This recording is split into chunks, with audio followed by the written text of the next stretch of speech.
Our fourth module is about managing the visitor.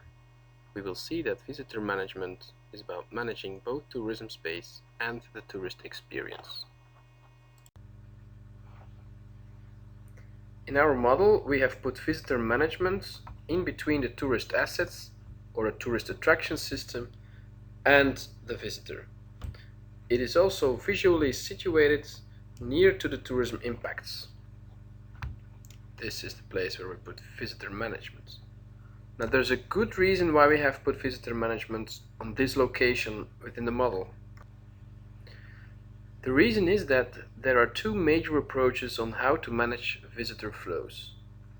These two schools are both found in academics as well as in practice. The first one focuses more on the tourist attraction system and takes a sustainability objective. The management of visitors is done with the objective to minimize negative and maximize positive impacts.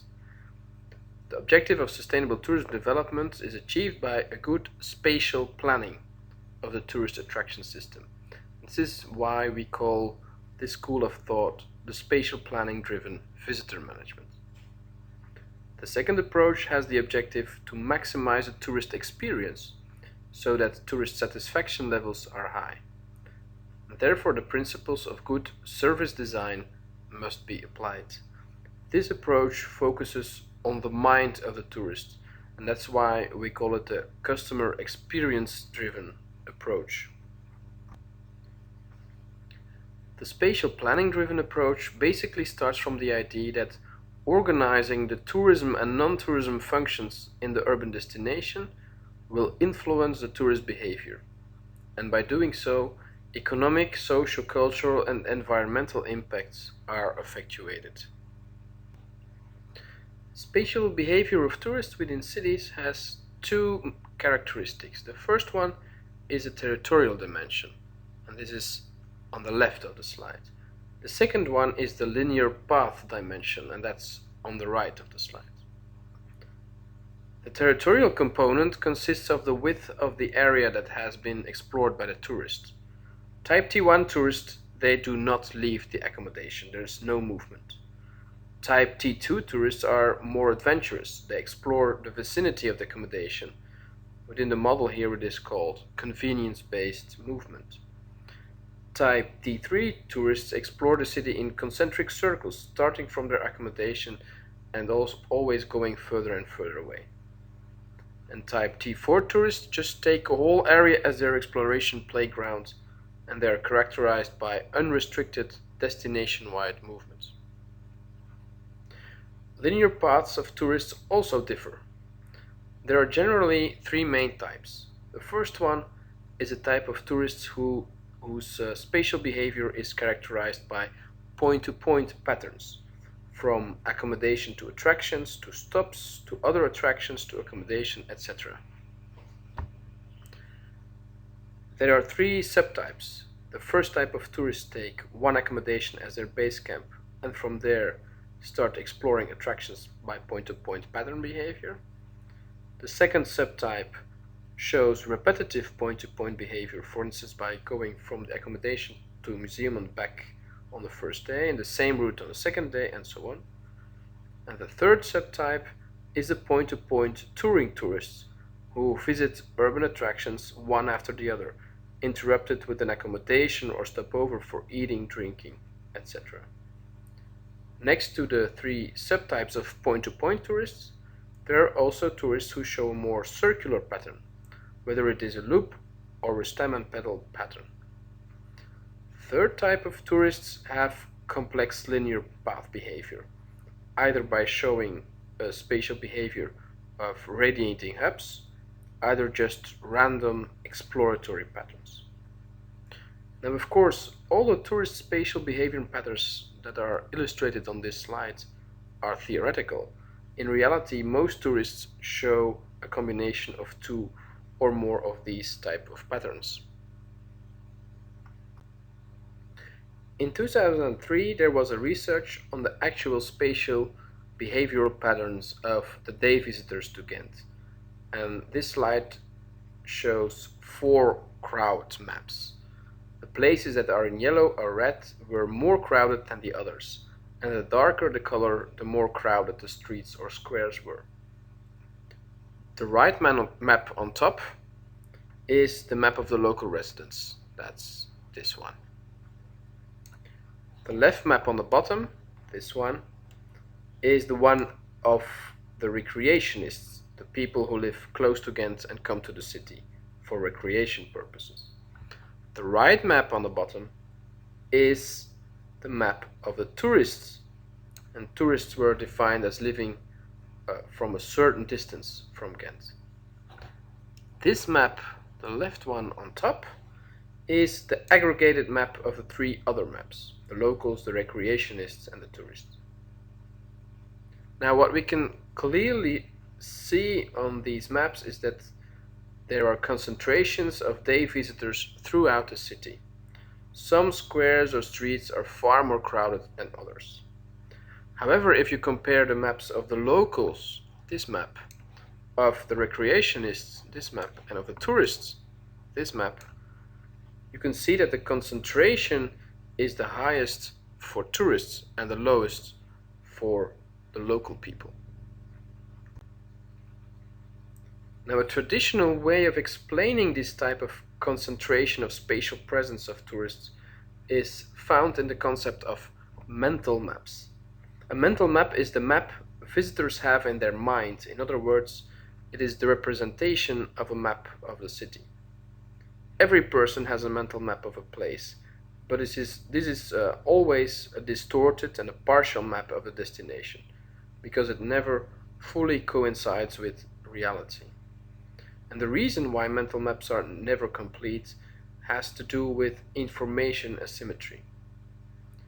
Since the access to information differs from person to person, some mental maps are more biased than others. And this is actually shown on this slide. The mental map is in this case composed by asking respondents questions of which places they know about in the city. The aggregated map of locals, recreationists, and tourists is the map on top, on the left, this map. This clearly shows that the knowledge of the city is limited to certain areas, with a focus on some main squares and streets. However, if you split this aggregated map up into the locals, the recreationists, and the tourists, you can see a striking image. The map of the locals on top on the right, this one, it shows the most dispersion. The tourist mental map, which is this one on the bottom on the right, shows the highest concentration. And the mental map of recreationists, this map, recreationists, who are people who live not within the city but quite close to the city, well, this mental map is somewhere in the middle. Now this clearly illustrates that tourist knowledge and representation of the city of Ghent is limited to a selection of places, mostly squares, and in this case also one street. Now if you make an overlay of these mental maps with the previous maps of the concentration of tourists, you will see that the best known places in the city are also the most crowded ones. Another interesting aspect of this study is that the mental and the activity maps of the city of Ghent vary according to the age. The youngest age group clearly is more focused on the south of the city, while the older people get, the more their activity space shifts towards the north. And this is shown on the map by the dot, which is the center of the circle. Also, the radius of the activity space differs. The younger the people, the bigger the activity radius.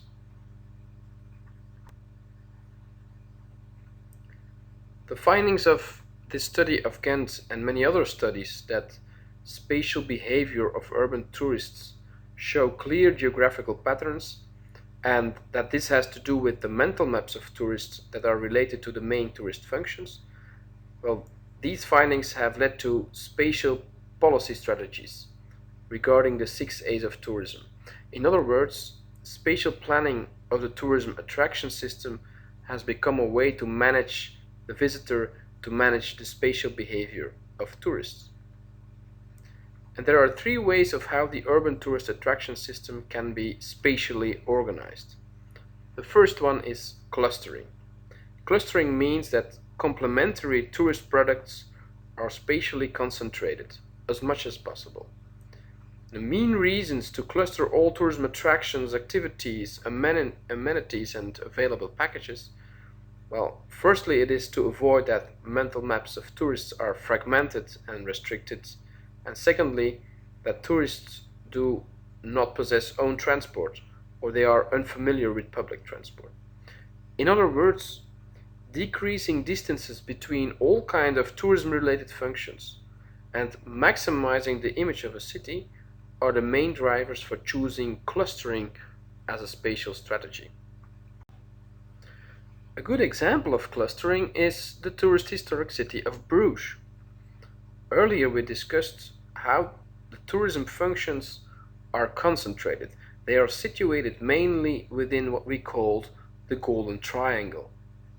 And we saw that the location of this function, or the geography of tourism within the city, if you want, well, this location could be explained by the model of a tourist historic city. The model of a tourist historic city implied that the main business functions suburbanized, and by doing so, the historic business centers became partially a tourist city. And the fact that earlier on there were businesses situated within this part of the city meant that there were nice houses, monuments, etc. that are nowadays worth visiting. And this former business city turned into a place with many attractions, and as a logical consequence, other tourism functions such as hotels, restaurants, or souvenir shops followed. And this was actually the case in Bruges. However, the tourist historic city model by Ashworth and Tunbridge must be complemented because the location of a tourist city is not only the result of a natural evolution, it is often also part of a spatial strategy. In Bruges, for instance, the spatial policy of the local government towards tourism is defined by what they call the concentration model. And since the beginning of the 90s, it is an official and clear choice of the local government to concentrate as much tourism-related functions within the Golden Triangle as possible. And by doing so, local government wants to safeguard the residential neighborhoods of the city that surround the tourist Golden Triangle. They don't want these residential neighborhoods to be intruded by tourists and by tourism functions. Now, since the installation of the concentration model, it is for instance forbidden to open a hotel in residential areas of the inner historic city. By concentrating all tourism-related functions, the government wants to minimize negative tourism impacts for the locals living outside the Golden Triangle. However, as we discussed in previous class, this also has a major downside. Although the discussion still continues between this concentration model and its alternative, which is called the dispersion model, up to now it is still official policy to cluster as much tourism functions as possible within the Golden Triangle of Bruges. The second way of spatially organizing the urban tourist attraction system, next to the clustering of tourism functions within well-defined zones of the city, is by creating themed trails. This model starts from the idea that tourism attractions, activities, amenities, and available packages are scattered all over the city, and that, as a city, you should offer the tourists intervening opportunities to explore the city. Creating trails or routes throughout the city, mostly by themes, is a typical way to connect the main tourist attractions, and on those routes, all kinds of tourism-related functions start to pop up. Instead of reducing distances and creating an image of the city in a convenient way, as is the fact with clustering, it is now about seducing and surprising tourists. There are several ways to guide the tourists on the themed trails. The picture on the left shows the most common way, signposting. Signposting for walkers, bikers, and so on shows the tourists where to go. Also, in many cities you can find maps with themed routes on. Themed routes you can follow by car, by bus, by bike, walking, or by any other means of transportation. Another way to create themed trails are the guided tours, where tour guides take you around to places of interest. The most explicit way of guiding your tourists along themed routes is shown on the picture on the right. This red line is drawn all through the city of Boston, USA, and it marks the so-called Freedom Trail. As a tourist, all you have to do is to follow the red line through the city, and you will see all places and activities related to the Boston Tea Party and Independence Wars that are worth visiting. The third way of spatially organizing the urban tourist attraction system is by looking for synergies between tourism and other urban functions.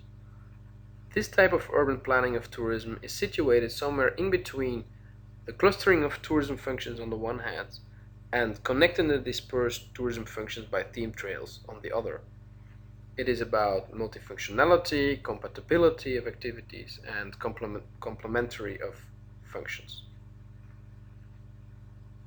Now, looking at these three types of spatial strategies, you can summarize this school of thought as the one that relates the geography of the urban tourist attraction system directly to tourist behavior. By organizing tourism-related functions spatially, steering tourist behavior is the objective, often from a sustainability perspective. Now, of course, this makes sense because tourists are looking for all kinds of attractions, amenities, activities, access, available packages, and ancillary services. However, spatial strategies, well, that's not enough. Remember last class where we talked about strategies that have to target your locals if you want to reduce tourism impacts. Strategies where you can take into account the role of cultural brokers, such as tour guides. And strategies that include the idea that you first have to know your tourist better before you can start targeting him. Now, it is the latter aspect that is of importance for the rest of this class. The first step of understanding your tourist and his behavior better is not only to map the spatial aspects of this behavior, but also the reasons behind the movement patterns. In Hong Kong, for instance, a study by McKercher, Wong, and Lau was conducted in 2006 on the Hong Kong visitors' consumption styles by asking tourists to map their movements in trip diaries and to question them about the reasons of their movements by in-depth interviews. 6 types of tourist styles came out: the pre-planner, the tour taker, the wanderer, the explorer, the uncommitted, and the intimidated. The last 3 are related to tourists who visit Hong Kong when they have a layover with their plane or as a part of another trip. We will therefore focus now on those tourists for whom Hong Kong is their main destination. Wanderers are the most flexible of all tourists. They arrive in the destination with a broad set of objectives or goals, but they have no firm or preset plans. Instead, they decide what they are going to do on the day and change their plans during the day if needed. These people are adventuresome, confident tourists who describe themselves as experienced international travelers. They comprise first-time and repeat visitors, or a mixture of repeaters escorting first-time visitors. They are prototypical recreational tourists who combine sightseeing and shopping with a pleasurable vacation experience. Their motivations to travel involve escape, rest and relaxation, having fun, etc. For them, travel is a chance to go to new places, to do many things, to try exotic food and to go to local markets. But they are also less interested in exploring natural and cultural places than other main destination visitors. Likewise, they rarely take tours, but when they do, it is to more out-of-the-way places. They use public transport extensively. The pre-planner is the antithesis of the wanderer. This type of visitor prepares detailed plans prior to departure, outlining what he or she intends to do over the whole trip. Plans may include comprehensive, rigid daily itineraries. As a group, they explore the destination systematically and purposefully, ensuring they visit as many of the highlight items identified before departure. Not surprisingly, they conduct a great deal of research and they consult many sources prior to departure. Tourist literature and word of mouth suggestions play a particularly important role in determining their itineraries. The destination is the main and only international destination visited during this trip. Most are first time visitors who are very active, setting and usually exceeding their daily target of planned activities. They describe themselves as experienced, independent tourists, and planning helps them to explore and travel to as many places as they can see in one day. They travel to go to places with different cultures and to learn about the culture and heritage of that destination. They are less adventuresome than wanderers. They prefer shopping malls to local markets, for example, or familiar food to exotic cuisines. Even though they plan their itinerary in great detail and participate in a large number of activities, they are likely to self-assess themselves as preferring to do fewer things in the destination and spending more time doing each. Tour taker, well, this person buys multiple sightseeing, culture, or special interest tours during their visit. They consist largely of women, single groups of women, or mixed groups where women outnumber men. Hong Kong is their main and only destination, and they are first-time visitors. They are experienced travelers who describe themselves as being curious about local culture and interested in developing a deeper understanding. Purchasing a tour provides them with an opportunity to gain a more authentic back-of-house understanding of the city. They research the destination in depth before visiting, and they appear to be heavily influenced by information gatekeepers, notably travel agents and hotel staff. They are either pre-selected tours prior to departure, or they rely on the advice of the concierge. They intend to visit festivals and they show a strong preference for cultural heritage and museums, and they are also interested in exotic food, being active, and visiting both local markets and shopping malls. Indeed, their profile places them somewhere between the pre-planner and the wanderer, as they exhibit a high degree of pre-planning and a greater willingness to engage a destination on its own terms.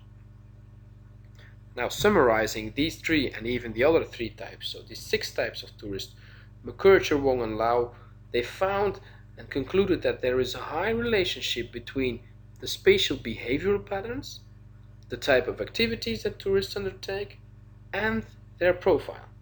Now, this implies that steering the tourist spatial behavior is more complex than just spatially organizing your urban tourist attraction system. Another way that illustrates the need to understand your tourists and their behavior before starting to take measures to manage your visitor flows is to find out what tourism zones in the city mean for the tourists themselves. Now, Griffin, Haler, and Edwards, they distinguish three main roles of tourism zones. They call it tourism precincts for tourists. Firstly, the facilitating role means that tourism precincts provide places for tourists to meet, to orient themselves, and to begin the process of exploring a city. The tourism zone is a kind of base camp to explore the city. It also implies that places are provided that assist the tourists to compress their experience of the city and to economize on their time and effort. In other words, if you visit the tourism precinct, you will have quite a good idea of what a city is like.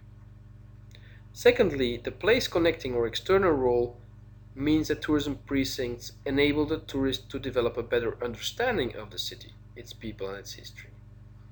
It also means that tourism precincts provide opportunities for encounters with tourists, locals, and aspects of local life. It also means that the zones enable the tourist to experience a more distinctive sense of place than is afforded by an internationalized city center. Well, in other words, as a tourist, you can connect better with the place within a tourism zone than outside because you have this high concentration of symbolic functions of local people and history. Finally, the state of mind or internal role means that tourism areas provide respite or refuge from the everyday life of the city being visited. Another aspect is that tourism zones put the tourist into a state of mind that reflects their desires as a tourist within a setting that is not normally associated with being a tourist.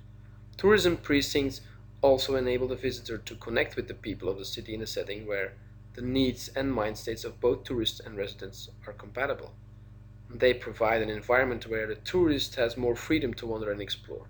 In short, the state of mind role means that tourists can act as tourists in a tourism zone. They are allowed to act as a tourist and they don't feel weird about it. So the different roles of urban tourism precinct mean that the tourism zones in a city can be meeting places, places of orientation, comfort zones, places of respite or refuge, play spaces, encounter zones, zones of intimacy, of authenticity, or of distinctiveness and contrast, and so on. In short, tourists do need certain tourism zones because of all kind of psychological reasons. And this means that even cities that apply the themed trail strategy need distinctive tourism zones within their city. Now, as was already illustrated by the study of McKercher, Wong and Lau in Hong Kong, or by the description of Griffin, Haler and Edwards on the roles of urban tourism precincts for tourists, the mindset of a tourist is crucial when it comes to visitor management. The latest few years, a new approach to visitor management has arisen within urban tourism practice, and very recently also in urban tourism studies. It is based on the principles of service design, an approach that designs services by starting the analysis from a customer perspective. That is why we call this approach here the customer experience driven perspective of visitor management. A crucial concept within the customer experience approach by service design is the visitor journey circle. Sometimes it is also called the customer journey circle or the visitor or customer journey model. The basics of this model is a very simple idea. A visitor to a destination goes through a certain number of phases when traveling. The first phase is about exploration and inspiration, planning and anticipation. The second step is booking the holiday. Then later on there is a travel phase to the destination. The next step is the actual visit of the place or the destination experience. The next thing a tourist does is going home, and finally there is the phase of recollection and sharing the experience. Crucial in this approach is that for each phase, from a visitor management point of view, you need to manage several aspects. The understanding, information, and communication in the first stage, the booking process, the access to the region, the visitor experience, the visitor exit, and the quality of the visitor memory and shareability. Depending on the perspective, the model, or the case, there are more or less stages in the model of the visitor journey. This example, for instance, has 12 stages. 4 phases before the trip, ranging from the pre-visit image or message and information over bookings to journey to the destination. It has 6 stages within the destination, starting from the initial welcome, then followed by information in the destination, places to stay, places to eat, attractions and amenities, and infrastructure and environment, and finally 2 stages after the visit, namely the farewell and return journey and the after visit contact and memories.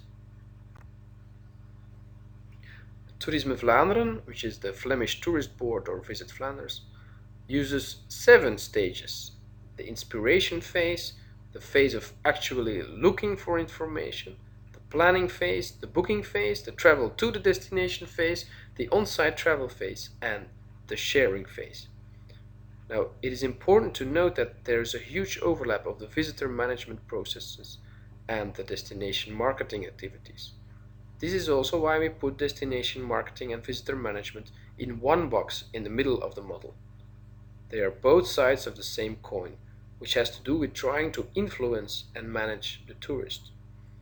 For instance, in the phase of inspiration, a destination website can play a big role, but also in the stage of travel to the destination, marketing activities such as promotion and in-flight magazines can be of importance.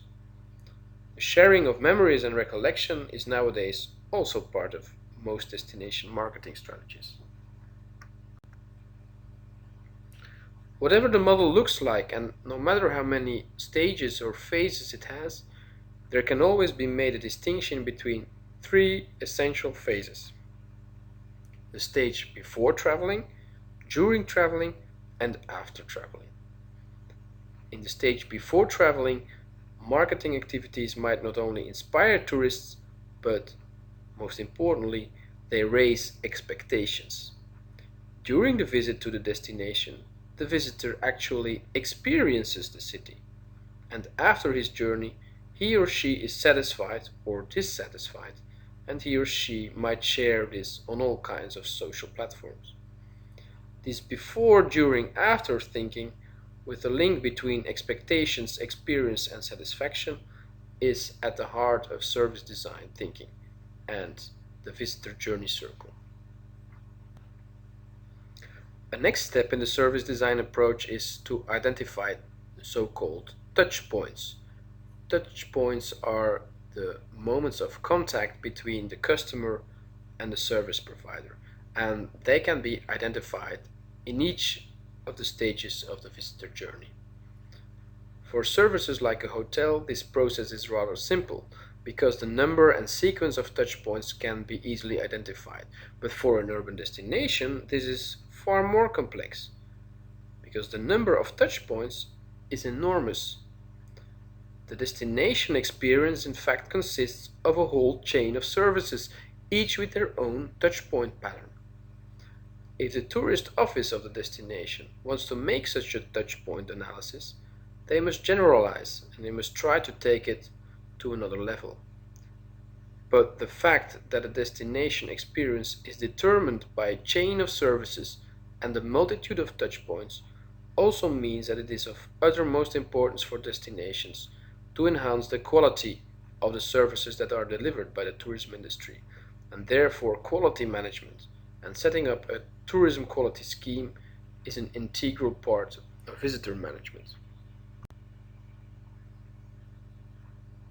Once you have determined the phases of the visitor journey and you have identified all touch points, the next step in the approach is to map the cognitive and emotional experience, which we call the moments of truth and the failure points.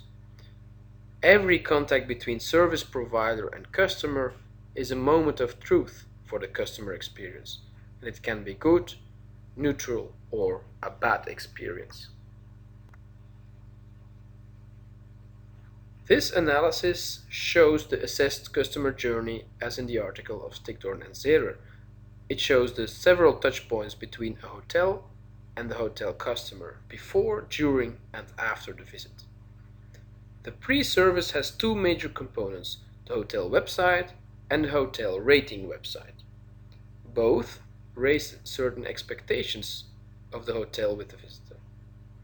The actual service period at the destination starts with the hotel check-in, then the experience of the hotel room, and finally the experience of the hotel bar, restaurant, or any other additional service.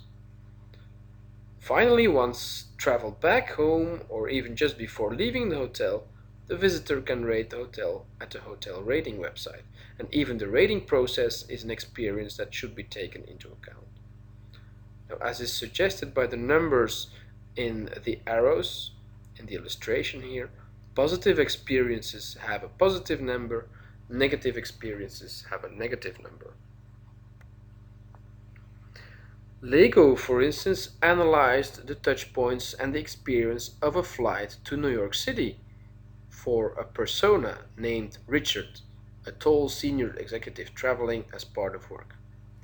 They analyzed Richard's complete itinerary, although he only visits a Lego store at one point of his journey. They analyzed, for instance, that boarding the plane, safety procedures, and takeoff phase are rather dull moments for Richard and not so good experiences. By identifying these failure points as a service supplier, you can do something about it in order to increase the customer experience. Typical for tourism is that there are also a lot of touch points that are out of your control, especially if you are an urban destination, because then your chain of service touch points is very long and very complex. So this is what the whole approach of customer journey, touch points and failure points is about. Manage the smiles of your customer. As a service provider and as a destination, it is very important to maximize the positive experiences, to limit the number of bad experiences, and to turn these bad experiences into good ones. This is a picture of Leeds Castle in Kent in the UK. Leeds Castle is an attraction that applies the principles of service design to improve the chain of customer experiences. Well, they did it already in the 90s, so they were one of the front runners on service design in tourism. It was indeed one of the first tourism suppliers that used service design as a method to analyze and increase customer experiences. They firstly made a blueprint of the service, which is another word of the touchpoint analysis. Notice that this illustration only includes the touchpoints during the visit, not before nor after. Analyzing the touchpoints and analyzing the customer experience of each of these contact points is, of course, the front end of the service. Now, if you want to improve your service, you also need to take actions at the back end. This is suggested in the illustration with the actions that are mentioned below the line of visibility. Management had to take decisions on signing to the castle, on the organization of the car parks, on the setting of the entry fees, on maintaining the grounds and the castle, on training the guides, planning a sequence for visits and organizing displays, and on the organization of catering, retailing, and other facilities. When it comes to communication and marketing, the back-end actions that can be undertaken are here listed by the World Tourism Organization. In the dream phase, the objective is to create awareness, emotional interest, and specific ideas about the destination, and this can be done by destination promotion. In the planning phase, the providing of hard information is necessary. In the back end, this means good visitor services. Also, in the booking and experience phase, good visitor services are necessary, and in the experience phase there is also a need of managing the destination. In the remember phase, a maintenance of the relationship is crucial, and a possible back-end action is setting up a customer relationship management system. And nowadays, we would definitely also add social media monitoring. Finally, a last example of all kind of back-end actions, but this time it is from a destination perspective. Destination managers must be aware of a multitude of possible actions that can be taken by all kind of actors within the tourism industry. Actions can range from destination branding to visitor and information services, over public transport, visitor feedback and complaints handling, to sharing visitor data and visitor relationship management. The actions on this slide are far from complete, and not all actions must be considered in every destination. But it clearly suggests that appropriate visitor management in urban destinations is a complex process that involves all kinds of actors to take actions. In other words, if you want to increase the customer experience, you need to take a broad, comprehensive, and integrated approach to the front-end sequence of touchpoints and how these are experienced, as well as to the back-end processes of how to increase this experience chain on each of the necessary moments of truth.